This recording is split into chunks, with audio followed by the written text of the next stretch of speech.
On va parler immobilier avec Century 21 et Charles Marinakis. Merci d'être avec nous. Vous publiez Bonjour. Votre baromètre semi-annuel et on apprend que les Français investissent de moins en moins pour louer. C'est-à-dire que l'investissement locatif marche moins bien. Comment l'expliquer ? Bien écoutez, parce que les conditions d'acquisition pour la location se sont dégradées dans le temps. D'abord, l'augmentation, vous l'avez vu, brutale des taux d'intérêt qui minimise le rendement lorsqu'on fait un investissement locatif. Et puis ensuite, les conditions de location elles-mêmes, c'est-à-dire l'obligation de la décence énergétique, le plafonnement des loyers. Et puis aussi, disons-le, l'absence parfois de solvabilité de certains locataires qui contraint les bailleurs à utiliser ce qu'on appelle de la GLI, ça veut dire de la garantie des loyers impayés, et qui fait que quand vous mettez tout bout à bout, quand vous avez des taux qui avoisinent les 4%, on perd significativement de la rentabilité sur de l'investissement locatif. Et ça, c'est grave pour le marché de l'immobilier, parce que du coup, il y a moins de stock en location. Exactement, c'est-à-dire que les investisseurs, si vous voulez, disparaissant et choisissant d'autres modes d'investissement, ou d'épargne d'ailleurs, eh bien, et ça assèche le parc locatif privé et ça met de moins en moins de logements disponibles à la location. Vous voulez dire que ça rapporte de moins en moins à cause des impôts, des charges, des taxes, des... Oui, c'est-à-dire quand vous mettez l'agrégat des contraintes, si vous voulez, qu'on fait peser sur le bailleur privé, rendre les choses un peu insupportables, si on se dit la vérité. Voilà, quand vous achetez, mais que vous n'êtes pas sûr de payer de votre loyer, qu'il faut vous assurer contre le non-paiement, quand vous avez la taxe foncière, quand vous avez le plafonnement des loyers, c'est-à-dire l'impossibilité de voir votre rendement s'améliorer nonobstant une inflation qui vous rogne. Voilà, donc... plus la CSG sur les... Plus la CSG sur les rendements, sur les revenus immobiliers. Voilà, il y a un contexte, si vous voulez, qui s'est dégradé avec, c'est vrai, un facteur assez essentiel qui est quand même l'augmentation des taux. C'est difficile de trouver des rendements sur des taux à 4 ou 5%. Mais alors, quel est le concurrent de l'investissement locatif ? D'abord, le premier concurrent, c'est le livret A, disons ça comme ça, parce qu'à 3%, même si c'est plafonné, mais oui, 3%, ça va baisser. Donc là, ça va peut-être un petit peu s'arranger. Mais je crois que ce n'est pas tellement l'investissement locatif, c'est la destination de l'investissement locatif.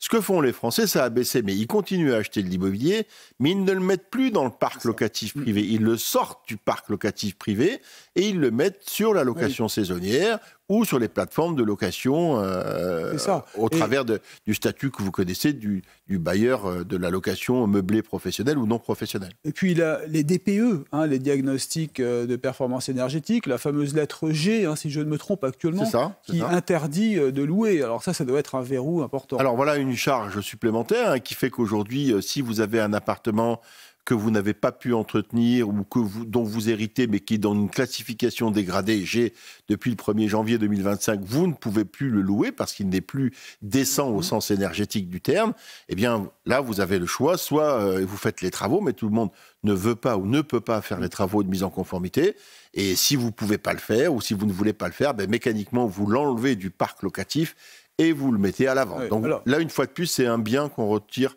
du parc locatif privé. Vous qui gérez le réseau Century 21, vous demandez quoi au gouvernement ? Il faut agir ? Oui, je crois que là, il est urgent de faire quelque chose, si vous voulez, parce que, vous savez, moi, ce que je ne comprends pas, c'est qu'on se préoccupe du pouvoir d'achat des Français, ce qui est une préoccupation évidemment essentielle, et que la première dépense des ménages ne fasse pas l'objet d'une attention tout à fait particulière. Parce que le logement, c'est la première dépense des ménages français. Donc c'est celle-là qui devrait être sacralisée, si vous voulez. On devrait garantir, essayer de faire en sorte que le logement puisse être accessible pour tout le monde, que ce soit d'ailleurs à l'achat ou à la location. Il y a le prix du mètre carré aussi qui n'a pas énormément baissé. Il faut non, qui n'a pas baissé, notamment dans le neuf, si vous voulez. Dans la partie de l'ancien, c'est peut-être, si vous voulez, le segment de marché qui est le plus autonome. Moi, je considère que ce marché, il s'autorégule tout seul depuis la nuit des temps. Vous l'avez vu, les taux ont beaucoup monté, ça a freiné considérablement le volume des transactions, les taux ont rebaissé 3 fois l'année dernière, les prix se sont malgré tout ajustés, et hop, tout de suite, ça a redonné de l'oxygène à ce marché. Moi, ce que je crois que c'est dans le marché de l'ancien, touchons à rien. Voilà, nous, on n'a jamais demandé d'aide de l'État, on n'a jamais été subventionné. Encore une fois, ce marché, il s'autorégule. Nous avons notre responsabilité, nous, les agents immobiliers, de faire le travail pour arriver à des situations d'équilibre entre des prix de marché acceptables pour les uns et acceptés par les vendeurs. Voilà, il faut qu'on fasse ce travail-là. Vous ne pensez pas que ça pourrait baisser un peu plus quand même les prix ? Oui, je pense que ça devrait baisser un peu plus. Vous savez, ça a baissé pas loin de 10% dans certaines régions. Mais en combien de temps ? En 2 ans, entre Oui, 2022 et 2024. L'an dernier, j'ai vu en moyenne, c'est 0,7, c'est pas énorme. Oui, c'est 0,7 sur l'année dernière. Mais si on prend la période post-Covid, si vous voulez, jusqu'à la fin de l'année 2024, ça a baissé de 8% en moyenne. C'est quand même significatif. Je ne dis pas que dans certaines régions, il ne faudrait pas que ça baisse encore. Il faudrait que ça continue de s'ajuster. Parfois, disons-le, et c'est aussi un des freins majeurs, l'immobilier reste un peu cher. Voilà. Oui, mais pour la partie ancien, je crois qu'on peut se débrouiller tout seul comme des grands, à condition que l'État ne vienne pas nous compliquer la vie de ce point de vue-là. Vous auriez le ministre du Logement face à vous, qu'est-ce que vous lui demanderiez tout de suite ?